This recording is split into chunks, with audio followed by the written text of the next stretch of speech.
சுறுசுறு செய்திகளுடன் உங்கள் தமிழ் நியூஸ். வணக்கம். தமிழ் நியூஸின் இன்றைய செய்திகள்.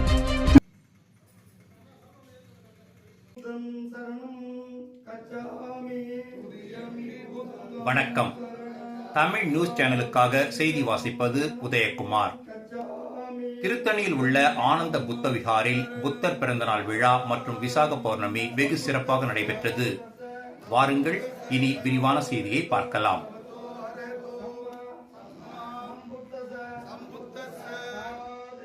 திருத்தணியில் வட்டாட்சியர் அலுவலகம் அருகில் உள்ள ஆனந்த புத்த விகாரில் கௌதம புத்தரின் 2568ஆம் ஆண்டு பிறந்தநாள் விழா மற்றும் விசாக பௌர்ணமி விழா மிகவும் சிறப்பாக நடைபெற்றது. மலர்களால் அலங்கரிக்கப்பட்ட கௌதம புத்த விகாருக்கு சிறப்பு பிரார்த்தனைகள் நடைபெற்று புத்த வந்தனம் நடைபெற்றது. பிறகு பொதுமக்களுக்கு அன்னதானம் வழங்கப்பட்டது.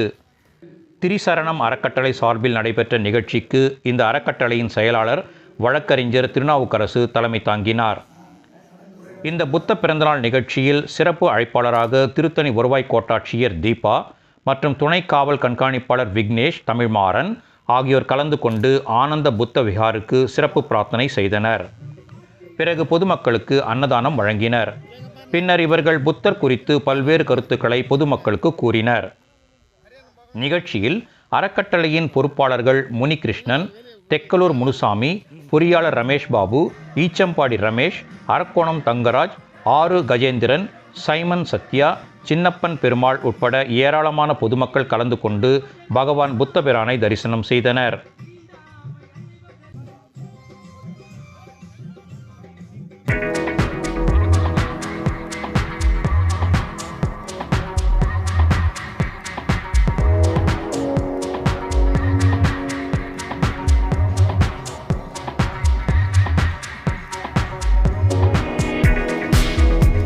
எப்படி புலவர் 1 மணி நேரம் பேசுவார், அதே மாதிரி ஆட்டோன் மனமும் டிஎஸ்டும் பேசுவாங்கன்றது எங்களுக்கு தெரியும். ஏன்னா நான் சொன்ன தெரியாம ஒரு முறை நான் சொன்னேன், நாங்கள் வந்து திருச்சியில் புத்தகங்கள் கட்டிக்கிற திறமை சார் சொன்னேன்.